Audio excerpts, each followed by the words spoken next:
কালকে জুমা পৃথিবীর সর্বশ্রেষ্ঠ দিন, আল্লাহর কাছে সবচেয়ে উত্তম দিন জুমা সপ্তাহের। এই উত্তম দিনকে কেন্দ্র করে ওরা শেভ করে। কালকে জুমা সবার বন্ধ থাকবে, এই উত্তম দিনকে কেন্দ্র করে এদের দেশের পরিচালকরা সিনেমা নাটক রিলিজ করে। এরা জুমার দিন উত্তম দিন, আল্লাহ পছন্দ করে এই দিনে দুরূদ পড়া নবীর উপরে। রাসূল সাল্লাল্লাহু আলাইহি সাল্লাম বলেছেন তোমরা দুরূদ পড়ো এই দিনে কিয়ামত হবে, এই দিনে পৃথিবী ধ্বংস হয়ে যাবে। কিয়ামত কবে হবে জানি না, তবে শুক্রবারে হবে, যেদিন হবে চূর্ণ বিচূর্ণ হয়ে যাবে এই পৃথিবী।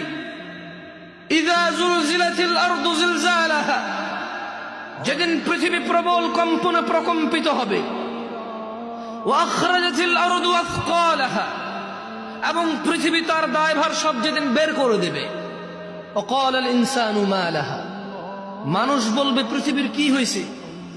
ইয়াউমাইযিন তুহাদ্দিসু আখবারাহা, পৃথিবী নিজ বৃত্তান্ত বর্ণনা করবে সেদিন।